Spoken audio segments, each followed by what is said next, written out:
Thank you for joining me here for day 114 of this Daily Bread Bible study. We are looking at 2 Kings chapters 17 and 18. Now, today we will see the official end of a nation. King Hosea of Israel becomes a vassal state of Assyria. And not wanting to serve Assyria, the king tries to get help from Egypt. Metaphorically, the Israelites decide to, quote, return to Egypt. And in fact, one of the critiques of Israel is that the idolatry never fully left their system. They were freed from being slaves in Egypt, yet complained to Moses in the wilderness. They were instructed by Joshua to remove foreign gods and influences from their midst, yet never fully accomplished this. They decided to anoint a king because they could not accept God as their only king. And now they go back to their beginning, seeking to be slaves to Egypt instead of calling upon God in their time of need. So we are even given a description of the offenses starting in verse 7, and a fitting summary is found in verse 14. So 2 Kings 17, verse 14. They would not listen, but they were stubborn, as their ancestors had been, who did not believe in the Lord their God.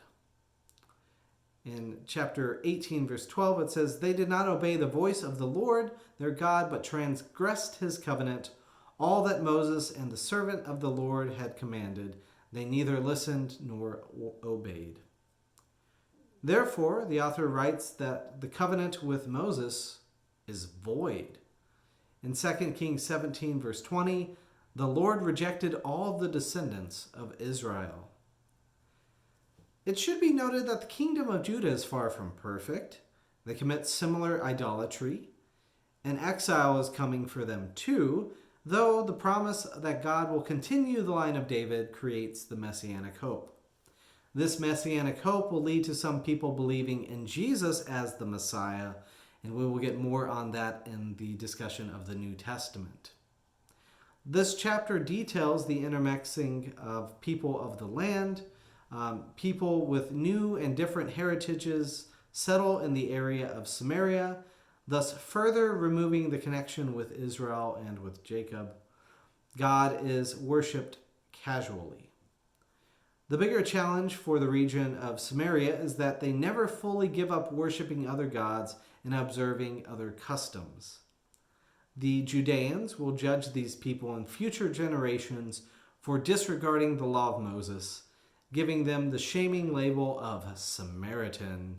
And like I said, this all leads to more discussions in the New Testament. So in 2 Kings 18, as Israel moves away from God, Judah starts a trend of moving back towards God.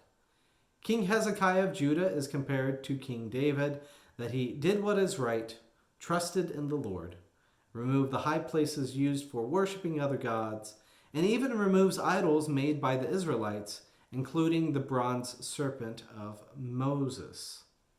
So in 2 Kings 18, verse 6, For he held fast to the Lord, he did not depart from following him, but kept the commandments of the Lord that the Lord commanded Moses. So this will be tested, as the king of Assyria will send forces to conquer Jerusalem.